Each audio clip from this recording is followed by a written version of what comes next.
ভাস্কৰজ্যোতি বৰা যি চৰ্চা চলি আছিল বা যি চৰ্চা চলি আছে তাৰ ভিতৰত 25 জানুৱাৰীৰ ভিতৰত ঘোষণা হ'ব লাগে বিজেপিৰ ৰাষ্ট্ৰীয় সভাপতিৰ নতুন দিল্লীত বিজেপিৰ ইতিমধ্যে সংগঠন পৰ্বৰ গুৰুত্বপূৰ্ণ বৈঠক অনুষ্ঠিত হৈছে সবিশেষ জানিবলৈ আপোনাৰ ওচৰলৈ আহিছো ভাস্কৰজ্যোতি বৰা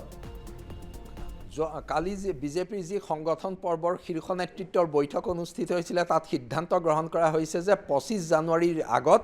ৰাষ্ট্ৰীয় সভাপতিৰ নাম ঘোষণা কৰা হ'ব ৰাষ্ট্ৰীয় সভাপতিৰ নাম ঘোষণাৰ পূৰ্বে ৰাজ্যিক সমিতিসমূহৰ পুনৰ গঠন হ'ব লাগে বিজেপিৰ সংবিধান মতে 50%তকৈ অধিক সংখ্যক ৰাজ্যিক কমিটিৰ পুনৰ গঠন হ'ব লাগে সেই ৰাজ্যিক কমিটিসমূহৰ পুনৰ গঠন হ'ব সেই পুনৰ গঠন মণ্ডল জিলা কংগ্ৰেছ পৰ্যায়ত হ'ব মণ্ডল জিলা কংগ্ৰেছ পৰ্যায়ত সম্পূৰ্ণ হোৱাৰ পাছতে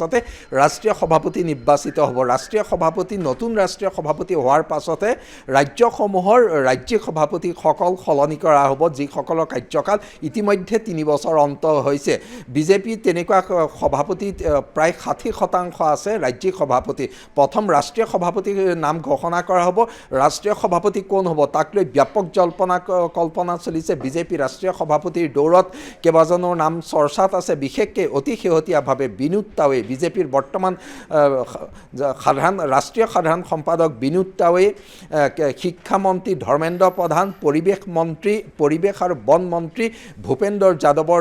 নাম বিশেষভাৱে চৰ্চাত আছে আৰু অতি শেহতীয়াভাৱে 3গৰাকীৰ ভিতৰতে কোনোবা এজন বাছনিত উঠিব পাৰে বুলি নতুন দিল্লী আৰু নাগপুৰত ব্যাপক চৰ্চা চলিছে কাৰণ 3গৰাকীৰ ক্ষেত্ৰত বিশেষ দিশ পৰিলক্ষিত হৈছে 3জন হৈছে RSS বেকগ্ৰাউণ্ডৰ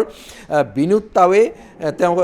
RSSৰ তৃতীয় প্ৰজন্মৰ পৰিয়ালৰ ব্যক্তি ধৰ্মেন্দ্ৰ প্ৰধান RSS পৰিয়ালৰ পৰা অহা ব্যক্তি আৰু ভূপেন্দ্ৰ যাদৱো RSS পৰিয়ালৰ 3জনে তেওঁলোকৰ ৰাজহুৱা জীৱন আৰম্ভ কৰিছিলে RSSৰ বিভিন্ন সংগঠনৰ জৰিয়তে 2024ৰ লোকসভা নিৰ্বাচনৰ পাছৰ পৰা RSSে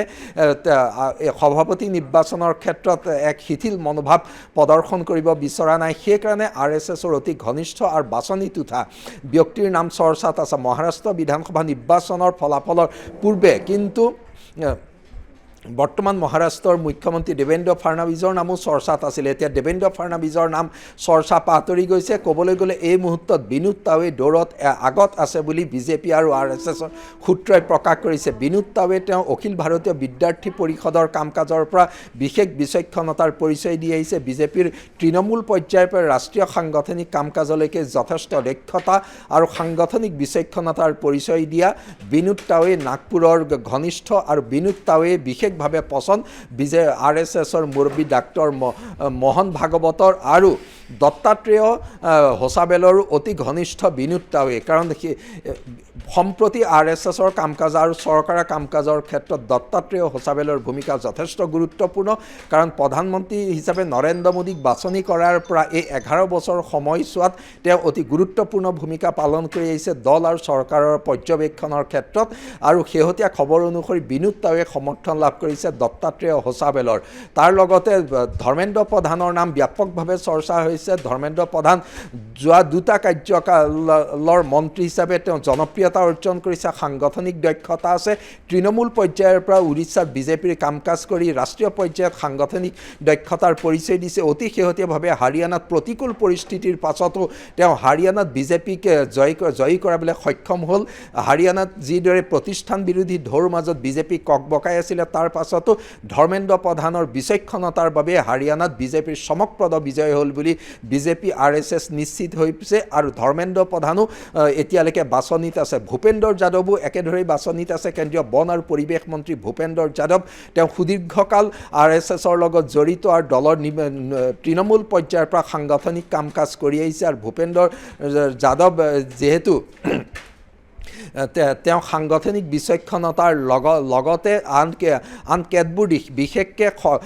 RSS আৰু বিজেপিৰ মাজত সমন্বয় ৰক্ষাৰ ক্ষেত্ৰত শেহতীয়াভাৱে তেওঁ গুৰুত্বপূৰ্ণ ভূমিকা পালন কৰি আহিছে RSSৰ ভগ্নী সংগঠন স্বীকৃতিপ্ৰাপ্ত সংগঠনসমূহ চৰকাৰ আৰু নাগপুৰৰ মাজত যোগসূত্ৰ তথা সমন্বয় ৰক্ষা কৰি আহিছে তেওঁ আৰু মূলতঃ এই মুহূৰ্তলৈকে 3গৰাকীৰ নাম বিশেষভাৱে চৰ্চাত হৈছে যদিও ইয়াত নাম নথকা কোনোবা এজনো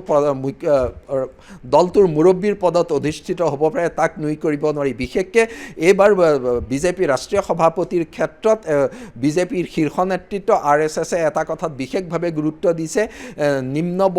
নিম্ন বৰ্ণৰ লোকক সভাপতিৰ আসনত অধিষ্ঠিত কৰিবলৈ বিচাৰিছে, অৱহেলিত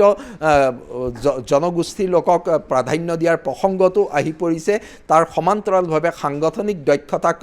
বিশেষভাৱে গুৰুত্ব দিছে আৰু দক্ষিণ ভাৰতৰ ব্যক্তিৰো বাছনিত উঠিব পাৰে। দাক্ষিণাত্যত বিজেপিয়ে নতুন অভিযান আৰম্ভ কৰিব। দাক্ষিণাত্যত এক নতুন অভিযান আৰম্ভ কৰিবৰ কাৰণে দাক্ষিণাত্যৰ এজন ব্যক্তিক সভাপতিৰ দায়িত্ব দিলেও আচৰিত হ'বলগীয়া নহয়। বৰ্তমানলৈকে এই তিনিগৰাকীৰ নাম চৰ্চাত আছে যদিও কিন্তু ইয়াৰ বিপৰীতে পিছপৰা শ্ৰেণীৰ কোনোবা ব্যক্তি বা দাক্ষিণাত্যৰ কোনোবা ব্যক্তিও সভাপতিৰ বাছনিত উঠিব পাৰে। কিন্তু যিয়ে সভাপতিৰ বাছনিত নুঠক কিন্তু শেষ মোহৰ মাৰিব নাগপুৰৰ মোহৰ মৰাৰ পাছতহে আনুষ্ঠানিকভাৱে বিজেপিয়ে ৰাষ্ট্ৰীয় সভাপতিৰ নাম ঘোষণা কৰিব। ৰাষ্ট্ৰীয় সভাপতিৰ নাম 25 জানুৱাৰীৰ ভিতৰত ঘোষণা কৰিলে তেওঁ হয়তো ফেব্ৰুৱাৰীৰ প্ৰথম সপ্তাহতে দায়িত্ব ল'ব। তাৰ পাছতে ৰাজ্যসমূহৰ সভাপতি সলনি প্ৰক্ৰিয়া আৰম্ভ হ'ব। দেৱপ্ৰতিম। হয়, ধন্যবাদ জনাইছোঁ ভাস্কৰ বৰা।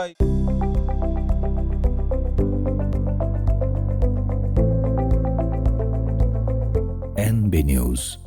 সহজ সৰল ভাষাত নৱভাৰতৰ কথা।